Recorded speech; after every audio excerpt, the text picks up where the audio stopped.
નમસ્કાર દોસ્તો, હું પ્રોફેસર પ્રયત્ન કાનાડિયા. દોસ્તો, આજે વાત કરીશું પ્રેમ. પ્રેમ મીન્સ હેત, સ્નેહ, પ્રીત, વહાલ, લવ અંગ્રેજીમાં કહીએ તો ઘણા બધા અર્થ થાય છે. પ્રેમ શબ્દ આમ જોવા જઈએ તો વિશાળ છે. પ્રેમ શબ્દ અનમોલ છે. પ્રેમ શબ્દ આપણે ભગવાન સાથે વાપરી શકીએ છીએ. કૃષ્ણની મીરા સાથે પ્રેમની પ્રીતની વાત છે, અલગ પ્રકારની પ્રીત, ભક્તિની પ્રીત. એ જ રીતે રાધાની કૃષ્ણ સાથેની ભક્તિની પ્રેમ, હેત, સ્નેહ. એ રીતે મીરાબાઈનો રોહિદાસ સાથેનો પ્રેમ. એ જ રીતે સ્વામી વિવેકાનંદનો રામકૃષ્ણ પરમહંસ સાથેનો પ્રેમ. આવા શિષ્ય ચેલાના પ્રેમ હોય છે. પ્રેમિકાનો પ્રેમી સાથે પણ પ્રેમ હોય છે, જેમ કે લૈલા મજનુ. તો આવા દુનિયામાં ઘણા પ્રેમીઓ થઈ ગયા. મિત્રો, હું એકવાર મારા કાવ્યો લખતો તો હિન્દીમાં, અને પ્રેમ ઉપર લખવાની મેં શરૂઆત કરેલી, અને પબ્લિશર એને આ કાવ્યો વાંચ્યા મારા સ્ટેટસ પર, અને એમણે કહ્યું કે સર, આ કાવ્યો મને મોકલી આપો, એને આપણે પબ્લિશ કરીશું. મિત્રો, એ પબ્લિશરે મને વાત કરી એ પહેલાં તો લગભગ મારા હિન્દી કાવ્ય સંગ્રહ છે. હિન્દી કાવ્ય સંગ્રહની અંદર લગભગ 50 જેટલી કાવ્ય કણિકાઓ મેં લખી દીધી હતી, અને પબ્લિશરે સ્ટેટસ પર રોજ જોતો હશે મારું સ્ટેટસ, એટલે એમણે મોકલાય. પબ્લિશર પણ બહુ મોટા છે અહીંયા. એ દર વખતે મારા પુસ્તકો અલગ અલગ રીતે છાપતા હોય છે.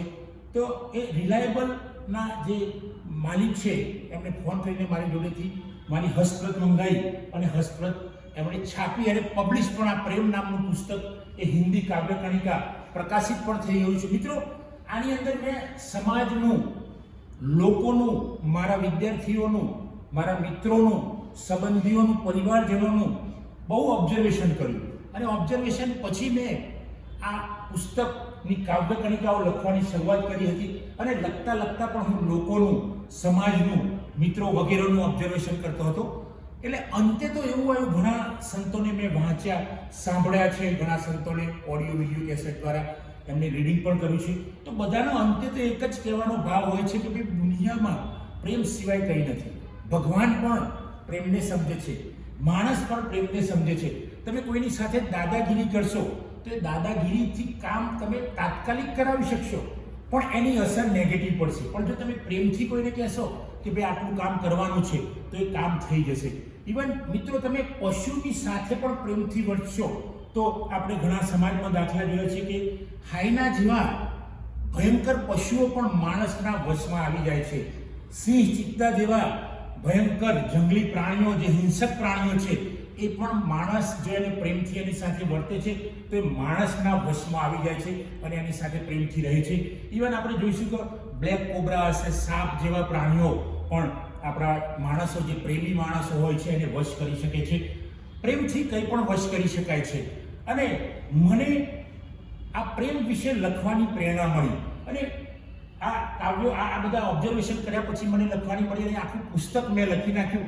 ત્યાર પછી ફરી એકવાર મેં વાંચ્યું, અને પછી એ પુસ્તકનું મેં ટાઇટલ, કવર પેજ એનું જે મેં મૂક્યું વોટ્સએપ, ફેસબુક ને જુદા જુદા સોશિયલ મીડિયા પર, અને એના પ્રતિભાવો જે પોઝિટિવ મળ્યા, ત્યારે મને થયું કે નહીં, પ્રેમ એ જીવનમાં પ્રેમ સિવાય કંઈ નથી.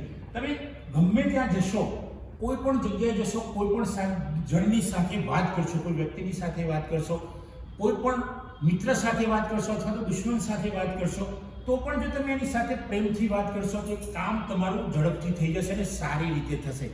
જ્યારે તમે કોઈ સત્તાથી કામ કરાવશો તો કામ તો થઈ જશે, પણ કામમાં ભલીવાર નહીં હોય. એ કામ હૃદય લગાડીને, આત્મા રેડીને માણસે નહીં કર્યું હોય. પણ જો પ્રેમથી તમે કામ કરતા હશો, કારણ કે મને અનુભવ મારા વિદ્યાર્થીઓનો છે. મિત્રો, વિદ્યાર્થીઓ મારી સાથે એટલા સરસ પ્રેમથી વર્તે છે, અને હું પણ વિદ્યાર્થીઓ સાથે પ્રેમથી વર્તું છું. ખરેખર તો આ પ્રેમ શબ્દ મને લખવાની ઈચ્છા થઈ એ મારા વિદ્યાર્થીઓ પરથી, કારણ કે મારા વિદ્યાર્થીઓ મારી સાથે એકદમ પ્રેમથી વર્તે છે, હું પણ પ્રેમથી વર્તું છું.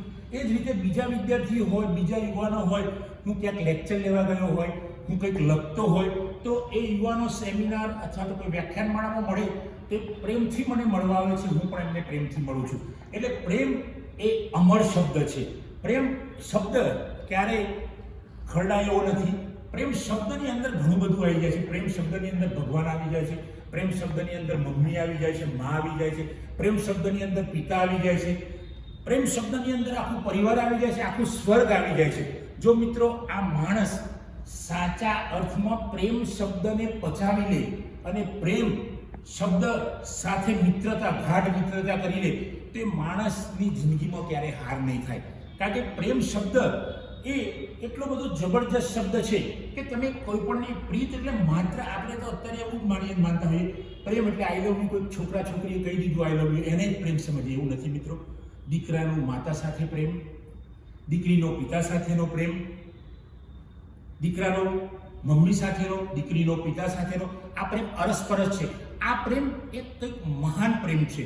એ જ રીતે ભક્તનો ભગવાન સાથેનો પ્રેમ, ગુરુનો ચેલા સાથેનો પ્રેમ અથવા તો ચેલાનો ગુરુ સાથેનો પ્રેમ, આ પ્રેમ એ કંઈ એવું નથી કે ત્યાં પ્રેમમાં માત્ર વાસના જ છે.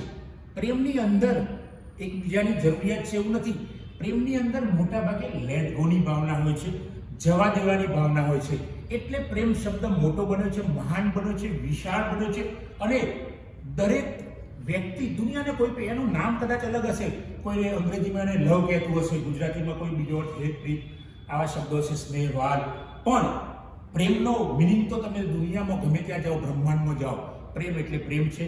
શબ્દનું નામ જુદું હશે, અર્થ જુદો હશે, પણ પ્રેમ એટલે પામી જવા વાળો શબ્દ છે. પ્રેમ એટલે પચાવી દેવા વાળો શબ્દ છે. પ્રેમ એટલે માણસને મહાન બનાવી દે છે. એટલે તો ઓશોએ પણ પ્રેમ પર જોરદાર વાત કરી છે.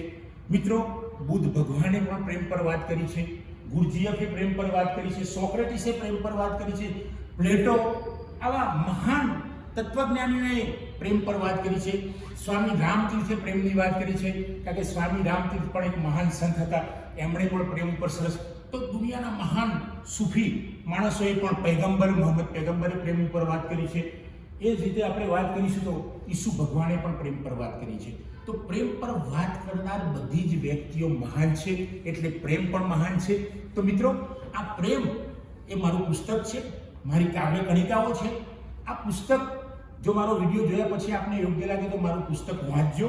અને જો આ મારો વિડીયો પસંદ આવે તો એને લાઈક કરો, શેર કરો, કોમેન્ટ કરો.